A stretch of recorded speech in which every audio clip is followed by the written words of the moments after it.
बिस्मिल्लाहिर्रहमानिर्रहीम। Topic number 8 में हम मेजर ऑफ पोजीशन को कंटिन्यू करते हुए आज के अपने लेक्चर में परसेंटाइल्स, क्वार्टाइल्स और इससे आगे जो हमारा आउटलायर का कॉन्सेप्ट है उसके बारे में पढ़ेंगे। सबसे पहले बहुत आसान टॉपिक लेकिन लोगों के लिए बहुत ही मुश्किल टॉपिक।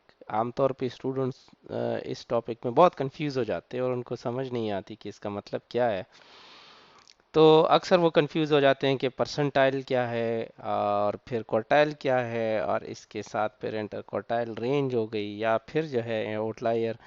हालांकि ये कॉन्सेप्ट बहुत इजी है, तो आज के इस लेक्चर में हम सिंपली इसको एक्सप्लेन करेंगे विद एग्जांपल, हम सॉल्व करेंगे। स्टार्ट लेते हैं अपने फर्स्ट टॉपिक से, एंड दैट इज परसेंटाइल। देखें, सबसे पहले तो ये समझे कि परसेंटेज और परसेंटाइल में फ़र्क है। ठीक है, परसेंटेज में हम जो है 100 इक्वल पार्ट्स उसमें भी लेते हैं, लेकिन वो एक ग्रुप के साथ कंपेयर करके उसका मतलब पोजीशन नहीं होती। जबकि परसेंटाइल में भी हम इक्वल 100 ग्रुप्स में जो है डेटा को डिवाइड करते हैं, लेकिन इसमें हम पोजीशन की बात करते हैं in compare to that 100 parts. So percentile की तरफ आते हैं। ये बहुत ज़्यादा कॉमनली जो है वो हेल्थ और एजुकेशन की फील्ड में बहुत ज़्यादा यूज़ होता है। अक्सर आपके टेस्ट्स वगैरह और जो रिज़ल्ट्स आते हैं तो उसमें परसेंटाइल के बेस पे बात होती है। जहाँ पे हमने डेफिनेशन की बात करनी है तो परसेंटाइल का मतलब ये है कि जब हम डेटा को 100 इक्वल ग्रुप्स में डिवाइड करें तो और उसमें किसी एक स्पेसिफिक यूनिट को उठा के बाकी ग्रुप के बुनियाद पे कंपेयर करके हम उस पे बात करें तो वो परसेंटाइल्स कहलाता है। बहुत ज़्यादा ऐसी सिचुएशंस हैं जिसमें हमारे पास graph, table, percentile different area का शो कर रहा होता है और जिसमें टेस्ट स्कोर, जिसमें हाइट्स, वेट्स, अक्सर जो है हम पीडियाट्रिक वार्ड में अगर देखें तो बच्चों की हाइट और वेट के लिए अपने चार्ट बने होते हैं, उसमें उनके परसेंटाइल के हिसाब से हम ड्रॉ कर रहे होते हैं। सो मिसाल के तौर पे जो हमारे टेस्ट होते हैं, फॉर एग्जांपल इंग्लिश का टेस्ट है, फॉरेन लैंग्वेज का कोई टेस्ट है जिस पे एक स्टूडेंट ने 58 स्कोर किया है सेक्शन 1 में। सपोज कर लें वो सेक्शन 1 जो है वो लिसनिंग एंड कॉम्प्रिहेंशन का है, तो उसमें 58 स्कोर किया है। सो और हम ये कहें कि उस स्टूडेंट का रैंक जो है वो 81% है, यानी परसेंटाइल जो है उसका 81% है।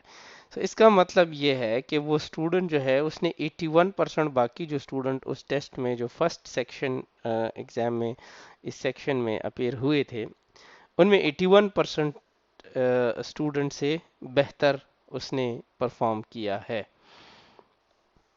सो परसेंटाइल का जो है बुनियादी मकसद हमारे पास ये है कि हम एक स्पेसिफिक पोजीशन की बुनियाद पे बात करते हैं। सपोज कर लें आपके पास टेबल है जिसमें परसेंटाइल रैंक्स बताई गई है और इंग्लिश टेस्ट की, और इसमें डिफरेंट कैटेगरी है। ये जो है बुनियादी तौर पे वो स्कोर है। तो सबसे पहले हम आते हैं कि एक स्टूडेंट है जिसने 58 स्कोर किया है। ये सेक्शन 1 है लिसनिंग एंड कॉम्प्रिहेंशन का, जिसमें इसमें स्टूडेंट अगर हम देखें तो ये 81% जो है इसका परसेंटाइल आ रहा है।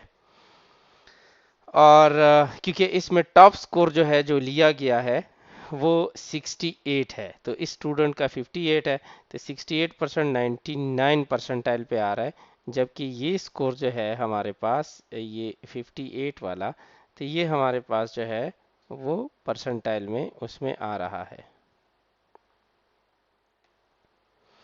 अच्छा, अब नेक्स्ट की तरफ अगर हम आते हैं तो हमारे पास ये देखें कि दूसरा सेक्शन जो है उसमें स्ट्रक्चर और राइटिंग में इस स्टूडेंट का स्कोर जो है वो 76 है। और इसी तरह आते आते जो है ओवरऑल अगर परसेंटाइल रैंक की हम बात कर लें तो इसी स्टूडेंट का हमारे पास परसेंटाइल रैंक जो है 82% आ रहा है। So, इसका मतलब ये है कि इस स्टूडेंट ने 82% of the rest of the student से बेहतर परफॉर्म किया है इस टेस्ट में। तो परसेंटाइल की यहाँ पे आई होप आपको समझ आ गई होगी कि इसमें मतलब ये है कि ज़रूरी नहीं है कि आउट ऑफ 100 अगर किसी टेस्ट के मार्क्स 100 में से ज़्यादा मार्क्स जो है वो 100 है और एक स्टूडेंट 100 मार्क्स लेता है या 81 मार्क्स लेता है तो वो 81 परसेंटाइल पे होगा। नहीं, वो 81 परसेंटेज होगा। ठीक है, वो 81% होगा। उसमें आप 100 पार्ट्स को होल लेके जो है पूरे ग्रुप के साथ कंपेयर करते हैं, जबकि इसमें स्पेसिफिक मार्क्स जो है वो टॉप मार्क्स जो है वो अलग, अगर या टॉप नंबर जो है वो ज़रूरी नहीं है कि 100 हो, लेकिन इसकी पोजीशन जो है वो इतनी आ रही है, तो हम ये कह सकते हैं कि बाकी जो स्टूडेंट्स थे, जो बाकी हमारे पास टोटल था, उसके हिसाब से 81% स्टूडेंट्स से इस स्टूडेंट ने बेहतर परफॉर्म किया है। सो इसको मैं आपके लिए मज़ीद थोड़ा सा, चूंकि ये टॉपिक थोड़ा सा मुश्किल है, तो मैं आपके लिए इसको मज़ीद एक्सप्लेन कर लेता हूँ, जिसमें हमने फिगर में अभी हम देखेंगे कि इसमें फॉर सपोज आप देखें कि 2 साल से लेकर 18 साल की उम्र तक के बच्चों की एज है, जिसमें हमने परसेंटाइल रैंक देखना है 11 साल बच्ची का जिसका 82 पाउंड वज़न है। सो हम क्या करेंगे कि एक एक्सेस पे हमने वज़न के हिसाब से स्टार्ट किया 82 पाउंड, और फिर जो है हम हॉरिजॉन्टल एक्सिस पे जो है वो एज के हिसाब से देखेंगे। सो जहाँ पे हमारे दो लाइन मूव होती है, सपोज कर लें अभी जो हम ग्राफ देखेंगे इसमें 50th परसेंटाइल पे वो दो लाइन हॉरिजॉन्टल और वर्टिकल मिल रही है, तो इसका मतलब ये है कि ये 11 साल बच्ची जो है जिसका 82 पाउंड वज़न है वो 50th परसेंटाइल पे आ रही है उसके एज ग्रुप के हिसाब से। और इसका मतलब ये है कि 50% ऑफ जो हमारे पास बाकी बच्चे हैं जिनकी एज और ईयर के हिसाब से हमने एक चार्ट बनाया है, तो उसमें 50% बच्चों से ये बेहतर अपने एज ग्रुप के हिसाब से बेहतर परफॉर्म कर रही है। ठीक है, सो अब हम आते हैं चार्ट की तरफ और मैं आपको दिखाता। सो ये वो चार्ट है जिसमें ये टॉप 190 जो आपका वेट आपको दिख रहा है यहाँ पे, ये वेट है, और हॉरिजॉन्टली जो है हम इसको देख लें तो ये एज आपको हॉरिजॉन्टली नज़र आ रही है। सो हम क्या करते हैं, जिस तरह मैंने आपको एक्सप्लेन किया है कि हम एज में 11 को सेलेक्ट करके एक लाइन ड्रॉ करते हैं, और जो वेट है उसके हिसाब से। तो ये जो पॉइंट है हमारे पास जो आ रहा है, ये पॉइंट ऐसा है कि यहाँ पे हॉरिजॉन्टल और वर्टिकल वो जो है मिल रहे हैं। सो इसमें अगर हम देखें तो परसेंटाइल के हिसाब से ये हमारे पास ये बच्ची जो है वो 50th परसेंट बाकी बच्चों के हिसाब से बेहतर परफॉर्म कर रही है, क्योंकि अगर हम देखें तो जो कर्व बन रहा है ये और ये, इसमें अगर हम ये बाकी बच्चों के साथ कंपेयर करें तो देखिए इस बच्ची का वेट भी 82% है, लेकिन एज इसकी 7 है। इस तरीके से हम ये वाली लाइन देख लेते हैं। इसमें अगर हम देखें तो 10 साल की फॉर एग्जांपल बच्ची जो है वो 50th परसेंटाइल पे, या इसी 10 साल पे 60 पे, या इसी 10 साल पे 70 पे भी, इस तरह के कुछ बच्चे वेट के हिसाब से हम डिफरेंट वेट, लेकिन एज ग्रुप हम देखें तो वो परसेंटाइल के हिसाब से बाकियों की निस्बत इस तरह फॉल करेगी। एक और एग्जांपल से भी चले मैं आपको एक्सप्लेन कर देता। सपोज कर लें हमारे मुल्क में जो है मेडिकल एंट्री टेस्ट या इंजीनियरिंग एंट्री टेस्ट के लिए ईटा का एग्ज़ाम होता है या एमडी कैट का एग्ज़ाम होता है। तो इसी तरीके से नेशनल एजुकेशन डेवलपमेंट एक टेस्ट है जिसमें स्टूडेंट जो है वो 9th या 10th या सपोज कर लें इंटरमीडिएट लेवल पे स्टूडेंट अपेयर होते हैं। अब स्टूडेंट स्कोर करते हैं बाकी स्टूडेंट की निस्बत, जिसमें हम इंटरनेशनली या जो ओ लेवल वाले स्टूडेंट होते हैं तो उसके हिसाब से भी, तो उसमें जो है वो फिर परसेंटाइल रैंक्स देखा जाता है। सही है। सो वही बात कि परसेंटाइल जो है वो हमारे पास परसेंटेजेस जैसा सेम नहीं है। फॉर एग्जांपल एक स्टूडेंट है, अगर वो 72 करेक्ट आंसर कर लेता है आउट ऑफ 100 आंसर्स में, तो वो स्टूडेंट हम कह सकते हैं कि उसकी परसेंटेज 72 है। इसका मतलब ये नहीं है कि वो उसकी पोजीशन जो है बाकी क्लास की निस्बत वो ऐसी है कि उसने 72% स्टूडेंट से बेहतर परफॉर्म किया, बल्कि उसने वो 100 आउट ऑफ टोटल उसका एक स्कोर है। वो स्कोर जो है ज़्यादा भी हो सकता है, कम भी हो सकता है, अगर हम परसेंटाइल की बात करें। सपोज कर लें हमारे पास जो है वो बहुत सारे ज़्यादा स्टूडेंट्स हैं जिन्होंने 72 से काफ़ी ज़्यादा स्कोर किया है, लेकिन ये स्टूडेंट जिसने 72 स्कोर किया है ये 64th परसेंटाइल पे करस्पॉन्ड कर रहा है। सो इसका मतलब ये है कि 64% ऑफ द स्टूडेंट से बेहतर जो है उस टेस्ट में उस स्टूडेंट ने परफॉर्म किया है। परसेंटाइल के फार्मूले पे थोड़ी सी बात कर लेते, तो परसेंटाइल का जो रिप्रेजेंटेशन है वो P1 P2 P3 इस तरीके से हम जो है वो P100 तक वो करते हैं, और ये 100 इक्वल ग्रुप में डिवाइड होता है। इस तरह एक लाइन जो है वो ड्रॉ की जाती है, और ये P1 है, P2 है, P3 P4, तो हर जो है उसके बीच 1% होता है। फार्मूला एग्जैक्टली कैलकुलेशन के लिए जो हम यूज़ करते हैं तो वो ये फार्मूला है जो हमारे पास है कि percentile is equal to number of value, जो एक्स वैल्यू होती है plus 0.5 divided by total number of values multiply by 100। तो ये हमारे पास फार्मूला है। एक एग्जांपल कर लेते हैं। तो एग्जांपल हमारे पास है कि a teacher give 20 point score test to 10 student. सही है, 10 स्टूडेंट्स को 20 पॉइंट स्कोर का एक टेस्ट दिया गया और जो स्टूडेंट ने इसमें से स्कोर लिया है वो यहाँ पे दिखाया गया है, जिसमें स्टूडेंट के स्कोर्स आपको स्क्रीन पे दिख रहे हैं, ये वाले स्कोर्स हैं। अब सवाल ये होता है कि find the percentile rank of the score of 12। तो जो 12 का स्कोर है हमने इसका परसेंटाइल रैंक मालूम करना है। तो सबसे पहले तो ये है कि हमने असेंडिंग ऑर्डर में यानी लोवेस्ट से हाईएस्ट की तरफ जो नंबर जाते हैं उस ऑर्डर में हमने नंबर को लिखना है, जो हमने यहाँ पे लिख लिए। फिर हम जो है वो फार्मूला में एंटर करते हैं number of values below the x. तो यहाँ पे चूंकि एक्स हमें 12 बताया गया है, सो हमने वो वैल्यूज देखनी है जो 12 से कम हो। सो वो कितने हैं, 1 2 3 4 5 और 6। तो टोटल हमारे पास जो है वो 6 नंबर है। फार्मूला में हमारे पास है +5, सो हमने +5 कर लिया divided by total number of values. तो टोटल नंबर हमारे पास 10 है, तो डिवाइडेड बाय 20 और मल्टीप्लाई बाय 100 हमने कर लिया। तो ये 65th परसेंटाइल आ रहा है। सो इसका मतलब ये है कि वो स्टूडेंट जिसका स्कोर 12 है उसने 65% ऑफ द क्लास से इस टेस्ट में बेहतर परफॉर्म किया है।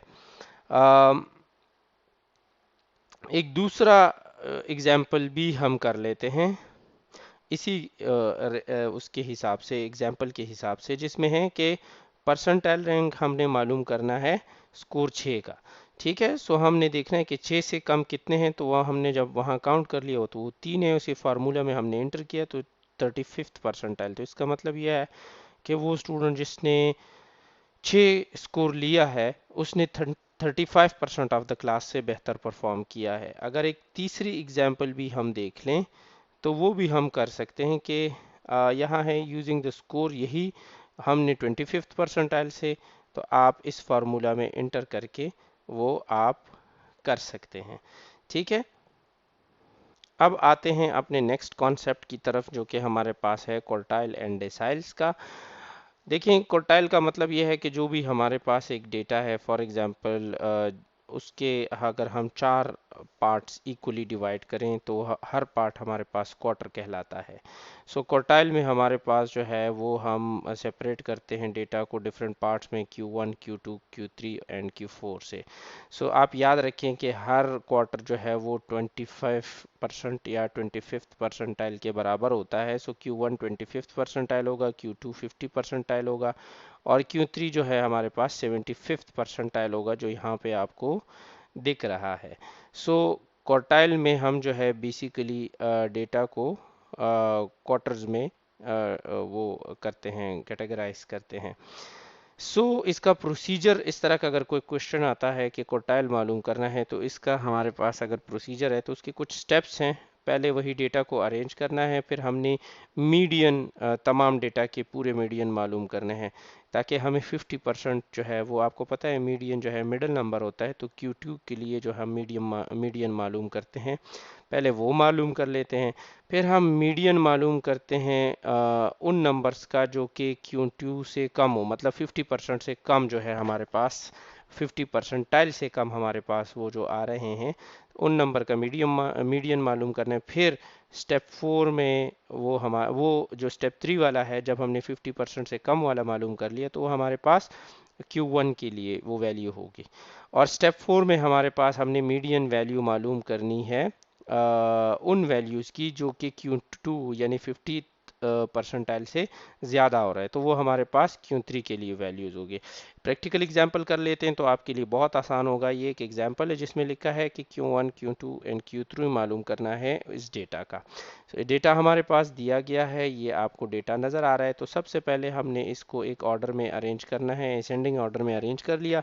फिर आपको पता है कि जब हमारे पास इवन नंबर होता है तो मिडिल के जो 2 नंबर होते हैं ठीक है, उसको हम प्लस कर लेते हैं और डिवाइडेड बाय 2 कर लेते हैं, तो एवरेज जो हमारे पास आता है तो वो हमारे पास मीडियन होता है। अगर मीडियन और मोड और मीन का कॉन्सेप्ट आपके लिए क्लियर नहीं है तो इसी लेक्चर की सीरीज़ में मीन मीडियन मोड का लेक्चर देख लें। इसमें हमने डिस्कस किया था कि जब हमारे पास डेटा जो है वो ऑड नंबर्स पे मुश्तमिल होता है, ताक नंबर पे मुश्तमिल होता है, तो जो मिडल नंबर होता है लेफ़्ट साइड राइट साइड से हम सारे नंबर वो हटा के जो दरमियान का अगर फॉर एग्जाम्पल फॉर एक नंबर आ रहा हो तो वो हमारा मीडियन होगा। लेकिन अगर नंबर्स हमारे पास इवन फॉर्म में है तो फिर हमने बीच के जो दो नंबर्स हैं, दरमियान के जो दो नंबर हैं, उनको प्लस करना है, डिवाइडेड बाय 2 करना है और जो उसका एवरेज आता है वो हमारे पास मीडियन होगा। सो सपोज कर लें हमारे पास जो है वो मीडियन आ गया, तो ये मीडियन हमारे पास 50th परसेंटाइल के लिए हो गया। ठीक है, जो हमारे स्टेप्स थे। अब हमने नेक्स्ट स्टेप में क्या करना है कि हमने 14 से जो कम वैल्यूज़ हैं उनका हमने मीडियन मालूम करना है। तो 14 से हमने कम वैल्यूज़ जो है वो लिख लिए, ये भी हमारे पास इवन आ रहे हैं, तो इसमें जो दो मिडिल नंबर है उनको प्लस करेंगे, डिवाइडेड बाय 2 करेंगे, तो हमारे पास इसका क्वार्टाइल आ गया। सो Q1 के लिए हमने कहा था कि ये काउंट होगा, तो Q1 के लिए हमारे पास क्वार्टाइल 9 है। अब हम आते हैं Q3 के लिए, तो उसमें हम 14 से जो ज़्यादा नंबर होते हैं उनका क्वार्टाइल मालूम करें। तो वो हमने जब लिख लिए वो भी इवन थे, तो हमने जो है यहाँ पे उसको प्लस किया, डिवाइडेड बाय 2 किया, तो हमारे पास जो वैल्यू आई वो Q3 के लिए क्वार्टाइल है। सो हम कह सकते हैं कि इस एग्जांपल में हमारे पास जो है वो Q3 20 है जो यहाँ है, Q1 जो है हमारे पास 9 है और जो Q2 है वो हमारे पास 14 है। सो ये इस तरह का कॉन्सेप्ट है क्वार्टाइल का। इसमें हमने डेटा को 4 क्वार्टर में डिवाइड करना है, हर क्वार्टर जो है वो 25 परसेंटाइल के बराबर होता है। यहाँ पे मैं आपके लिए थोड़ा सा क्वार्टाइल और इंटर क्वार्टाइल रेंज और भी एक्सप्लेन कर लेता हूँ। आमतौर पे हम क्वार्टाइल या इंटर क्वार्टाइल रेंज जो है वो उस डेटा में यूज़ करते हैं जो नॉर्मली डिस्ट्रीब्यूटेड नहीं हो। मतलब जो एक डेटा नॉर्मली डिस्ट्रीब्यूटेड होता है तो उस पर हम पैरामेट्रिक मेजरमेंट अप्लाई करते हैं, और जो डेटा नॉर्मली डिस्ट्रीब्यूटेड नहीं हो तो उस पर हम नॉन पैरामेट्रिक मेजरमेंट्स अप्लाई करते हैं। तो उसमें जो डेटा नॉर्मली डिस्ट्रीब्यूटेड नहीं है तो उस पर हम क्वार्टाइल, इंटर क्वार्टाइल रेंज और मीडियन के वैल्यूज़ निकालते हैं। तो जहाँ पे, और ये हमें एक मेजरमेंट ऑफ वेरिएबिलिटी के बारे में बताता है क्वार्टाइल। इंटर क्वार्टाइल रेंज क्या चीज़ है? इंटर क्वार्टाइल ये रेंज जो है अगर हमारे पास डिफरेंस है Q1 एंड Q3 का, और that is the range of the middle 50% of the data. ठीक है, सो ये हमारे पास जब हम Q3 से Q1 माइनस करें तो हमारे पास इंटर क्वार्टाइल रेंज आता है। और इंटर क्वार्टाइल रेंज हम जो है आउटलायर्स को आइडेंटिफाई करने के लिए कैलकुलेट करते हैं। ये अभी हम आउटलायर्स के एक्सप्लेनेशन में इसी लेक्चर में हम पढ़ेंगे। डेटा को हम एक और कॉन्सेप्ट के हिसाब से भी डील करते हैं जिसको हम कहते हैं डेसाइल। डेसाइल का मतलब ये है कि हम डेटा की डिस्ट्रीब्यूशन को 10 ग्रुप्स में डिवाइड करते हैं। ठीक है, तो हमने डेटा को 10 ग्रुप्स में डिवाइड किया और हम कह सकते हैं कि जो D1 है वो P10 के बराबर होता है, मतलब 10% परसेंटाइल के बराबर होता है। D2 फिर 20 परसेंटाइल के बराबर होता है। सो अगर एक डेटा को हम 100 परसेंटाइल में डिवाइड करते हैं तो डेसाइल डेसाइल जो है जैसे 10 से इसका करस्पॉन्डेंस निकलता है, DC डिसिमल, इस तरह के वर्ड हम मैथ्स में यूज़ करते हैं।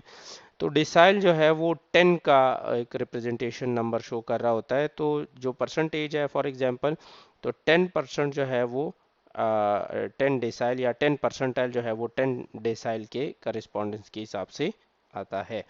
सो डेसाइल की एक्सप्लेनेशन जो है इतनी काफ़ी थी इस कोर्स के ऑब्जेक्टिव्स के हिसाब से। अब हम आते हैं आउटलायर्स की तरफ। तो देखिए, हमेशा डेटा को आउटलायर के लिए चेक करना ज़रूरी होता है कि कभी कभी जो है वो रिसर्चर या डेटा कलेक्टर जो है एक्सट्रीमली हाई या एक्सट्रीमली लो वैल्यूज़ को भी कलेक्ट कर लेते हैं। तो हमने एक्सट्रीमली हाई या एक्सट्रीमली लो वैल्यूज़ के लिए जब डेटा को चेक करते हैं तो उसके लिए हम आउटलायर्स देखते हैं।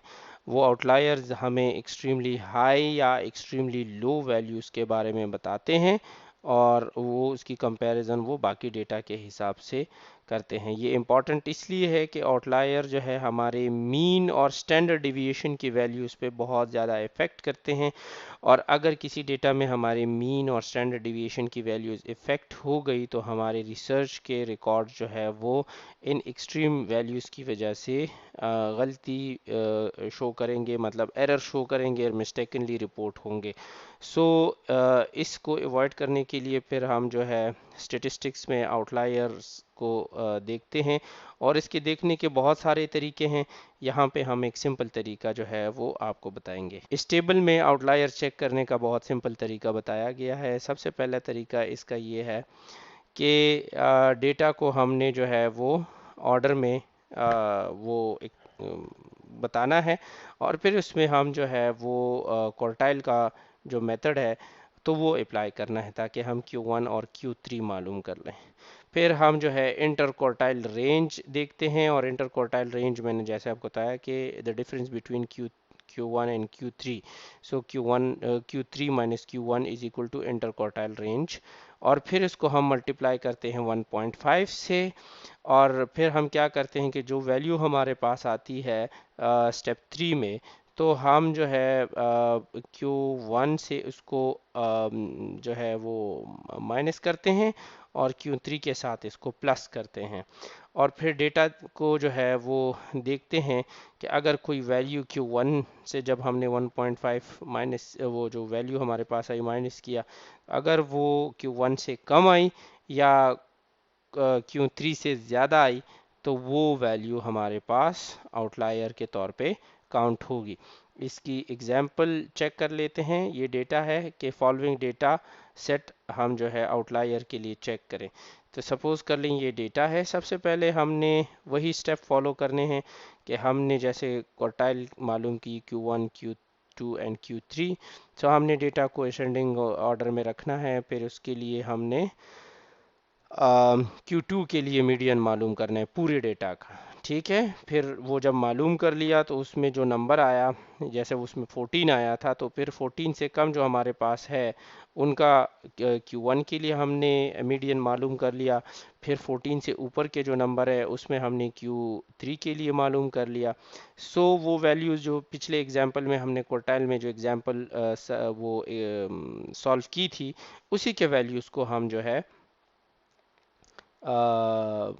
यहाँ पे इस्तेमाल करेंगे। सो हमने जो पिछले एग्जाम्पल में किया था उसको आप एक बार थोड़ा सा वो जाके देख लें।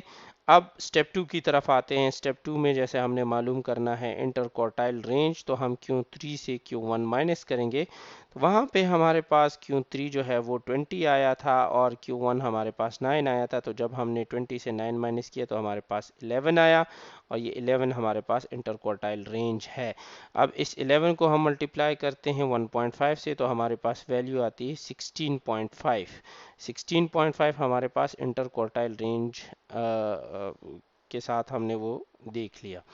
ये वैल्यू आई। अब हमने क्या करना है, एज पर द रूल, हमने जो हमारे पास स्टेप 3 में जो वैल्यू आई जो ये है, तो वो हमने Q1 से माइनस करनी है, क्योंकि हमने लोवेस्ट वैल्यू मालूम करनी है इस क्वार्टाइल की, और Q3 के साथ प्लस करनी है क्योंकि हमने इस क्वार्टाइल की हाईएस्ट वैल्यू मालूम करनी है। सो हमने 9 से 16.5 माइनस किया तो -7 आया, और 20 के साथ 16.5 प्लस किया तो 36.5 आया। तो ये दो इम्पॉर्टेंट वैल्यू है। अब हमने देखना है कि इस डेटा सेट में जो हमें ऊपर दिया गया है, क्या इस डेटा सेट में हमारे पास कोई ऐसी वैल्यू है जो हमारे पास -7.5 या 36.5 से बाहर आ रही है। अब जब हम देखते हैं तो हमारे पास एक नंबर है जो कि 50 का नंबर है। इस डेटा में आप देख लें तो हमारे पास ये जो 50 का नंबर है, ये हमारे पास जो है वो 36.5 से ज़्यादा आ रहा है। तो ये हमारे पास जो है वो आउटलायर है। हम कह सकते हैं कि 50 का नंबर ये आउटलायर है, जो कि इसके मीन, इसके मीडियन और इसके मोड को इफ़ेक्ट कर रहा है। बहुत सारे रीजंस हो सकते हैं आउटलायर्स के। पहला रीज़न तो ये है कि डेटा में कोई ऑब्जर्वेशन जो है एरर के तौर पे रिकॉर्ड की गई है, और दूसरा ये है कि रिसर्चर से कोई गलती हुई है और उसने वेरिएबल को इनकरेक्टली मेजर किया है। तो उसकी वजह से हमारे पास रिकॉर्डिंग एरर आ रहा है। इसी तरीके से टाइपो एरर हो सकता है। इसी तरीके से हमारे पास जो सब्जेक्ट है वो पॉपुलेशन में प्रॉपरली डिफाइन नहीं हुए। तो बहुत सारे और भी रीजंस हो सकते हैं जिसकी वजह से आउटलायर्स किसी भी डेटा में आ सकते हैं। तो आउटलायर्स जो है हम मैन्युअली इस तरीके से चेक करते हैं, लेकिन ये छोटे डेटा के लिए होता है। अगर हमारे पास डेटा कॉम्प्लेक्स है तो फिर हम डेफिनेटली सॉफ्टवेयर्स का इस्तेमाल करते हैं आउटलायर्स को चेक करने के लिए। आज का लेक्चर इतना ही। अगर कोई सवाल हैं तो कमेंट सेक्शन में पूछ सकते हैं।